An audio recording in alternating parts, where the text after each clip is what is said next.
sometimes the conversation around boundaries can feel really tricky and overwhelming. Sometimes it can feel unnecessary.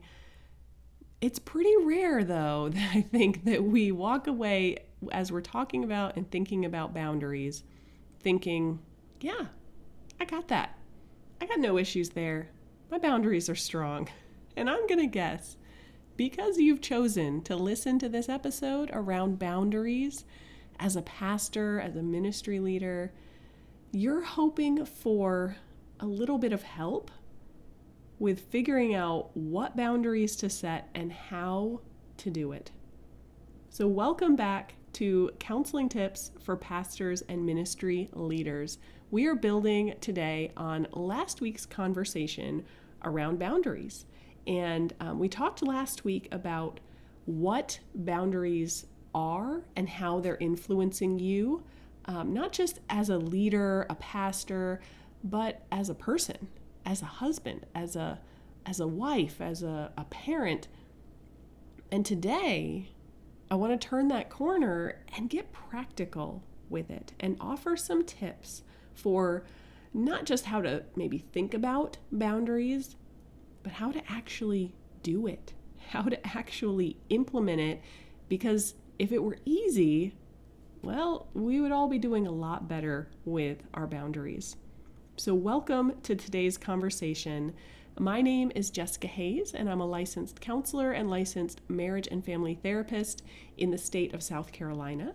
I'm the director at iHope Christian Care and Counseling, and the iHope Center is sponsoring this podcast with the goal of equipping pastors and ministry leaders with strategies and tips and ideas for relationships and mental health and the counseling related needs of ministry, as well as offering encouragement to those of us in ministry, because it is hard work. It's not easy, and there's spiritual warfare, there's a world and culture around us that is laughing at the idea of following God, following the Bible, and people are broken, and we are broken. And so ministry, with all of its difficulties, we need to encourage one another in that holy work. And that is our goal with today's conversation and every episode of Counseling Tips for Pastors and Ministry Leaders, to equip you and encourage you. And so before we jump into the tips that I want to talk through today for how to implement boundaries, I just want to give one other little reminder to encourage you to head over to ihopeflorence.com, and you can find out more about the services, counseling and life coaching that we offer at the iHope Center here in South Carolina. And you can find out more about making a donation, because we are a 501c3 charitable organization in South Carolina, and we rely on donations and gifts to keep this ministry going. So head over there to ihopeflorence.com, unless you're driving or, in a scenario where you can't realistically type things into your phone, of course. But, come back later. Click the link in the show notes description there and head over to ihopeflorence.com. But with all of that in mind, let's build on this conversation around boundaries. So I'm not going to rehash what I'm talking about when I say boundaries. We talked primarily about physical, time, and emotion, and the different types of boundaries in those areas, and whichever one you're focusing on. The first thing that I would encourage you to do as far as actually implementing boundaries, following through on boundaries, is to label them. And you might write that down. I personally find it very valuable. I'm very visual. I like to write things down, write down my goals, write down my plans. Not everyone operates that way, but whatever it is, whether you're writing it or saying it, whether it's with the Lord, with a conversation at home with your spouse, but label the boundaries that you are trying to implement. Because if you can't clearly articulate it, it's going to be next to impossible to actually follow through on it. And as you're labeling what boundaries you're aiming for, the first priority there is scripture. And what does the Bible tell us are healthy and appropriate boundaries with our physical relationships and our bodies, with our time and what we commit to? We want our yes to be yes and our no to be no. So if you say yes to everything, you might fall short there. And with our emotions and kind of what we're allowing to influence us, consider the biblical commands and encouragements for boundaries and what they should look like, and consider your own strengths and weaknesses. Everyone has different temptations, different backgrounds, different support structures. If you're in a tiny church or you're in a mega church, if you have a wonderful life group, small group, discipleship group, or you just moved to town and you're still trying to make friends, wherever you're at, you need to recognize what are my struggles and what are my strengths that I can lean on. That's going to help you label the boundaries that you are aiming for. And a second piece there, once you've labeled it, again, you might have written it, you might have said it, you might have thought it, get some support in place. Tell someone that this is a boundary you're working on. That might be telling the secretary at your church, I'm not going to have one-on-one meetings with someone of the opposite gender. So if that comes up, we're going to sit here in the lobby, or, we'll leave the door open.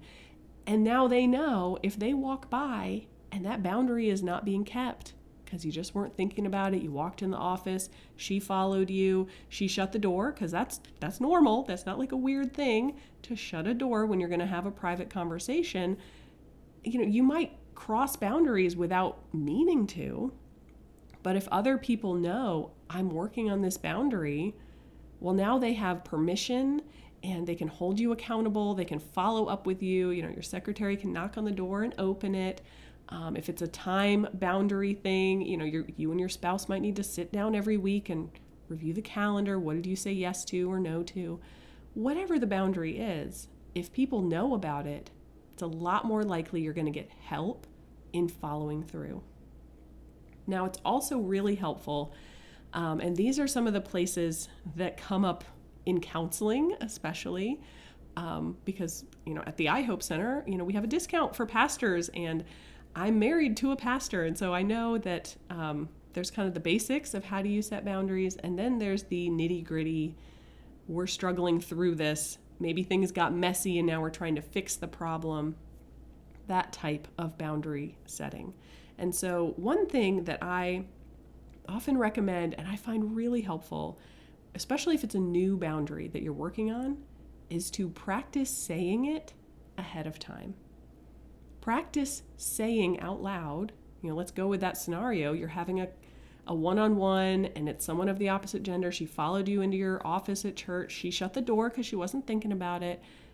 How might you handle that? How might you turn around and say, actually, I know this is a private conversation. I'm not trying to involve other people, but we have a church policy here. We're going to keep the door open. How might you say that? Because you could say it stumbling over your words and blushing and getting really awkward. That's probably not going to help that difficult conversation move forward. You could say it very harshly. Oh, you shut the door. Oh, I never shut the door. Why would you do that? No. We open it back up here. That's what we do here. You're saying the same thing. Neither of those is actually going to be very loving, very caring, very pastoral. So if you've practiced ahead of time, and maybe the most classic example here is the times when you need to say no, I can't actually help at that event that's coming up.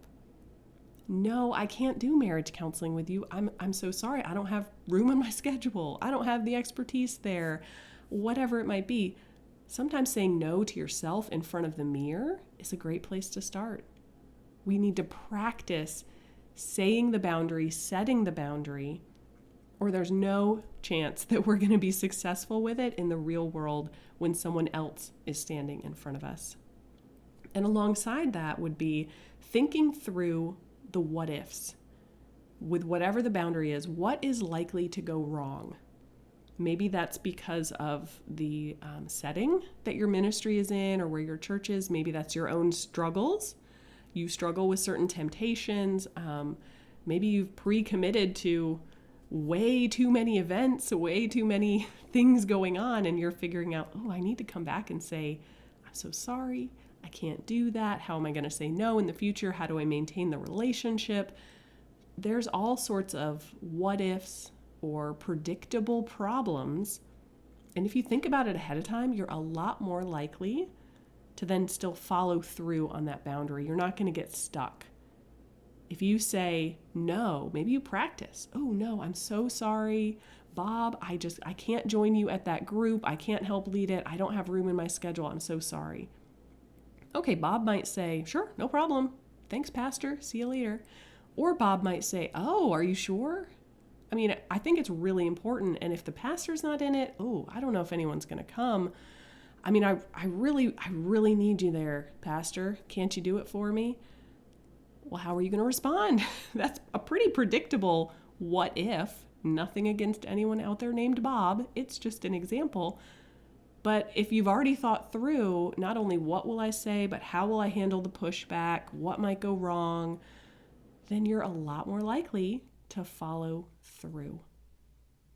So not only is it worth thinking about what boundaries you want in your life, but take those action steps to prepare for it, to involve other people, and to set yourself up for success. My husband, actually, when I met him, he, what did he call it? He had a media menu, thinking back to that boundary around what are you letting influence you? There were certain shows, certain authors, podcast wasn't as big of a thing back then, but there were certain things that he knew I'm allowed to watch this. I'm allowing myself to look at these news sites or to read these authors. And then here's another category of people that I might do that socially because I'm with my friends and it's a sitcom or whatever. And then there were things on the list that was like, if that's coming on the radio, I'm going to turn the channel. He had already decided those boundaries. He told me about it. He told other people. And that made a big difference in his follow through on having healthy boundaries with what he was allowing to influence him, like we talked about in last week's episode. So those are just a few examples, a few how-to action steps that I hope are helpful. But the ultimate thing, my friend, as always, is to ask God for wisdom, for strength, for perseverance, and to surround yourself with wise, godly advisors. We see that in Proverbs 15, that many plans fail for lack of counsel, but with many advisors, they succeed. So don't try to do it alone. And if you are local in South Carolina and some coaching through these issues, or maybe even some professional counseling, if you think that might be helpful, or there are people in your church or your ministry or your family that you want to reach out and just ask us a question or make a referral, you can find all that information at IHOPeFlorence.com and get connected with us there. And again, if you're local to South Carolina, I invite you to make a donation and support this ministry so we can keep our client fees low and continue to offer resources like this podcast. So I'm so glad that you're here. Subscribe to the show if you haven't done it yet, because we'll be back next week. And if you have listened to a few episodes so far, please leave a review, leave a comment. That goes a long way in boosting the algorithms and all of that, and gives us encouragement and direction if there might be topics that you want us to cover. But I will sign off for now. Again, this is Counseling Tips for Pastors and Ministry Leaders, sponsored by iHope Christian Care and Counseling, a distinctly Christian nonprofit counseling center in Florence, South Carolina. And we'll be back next week.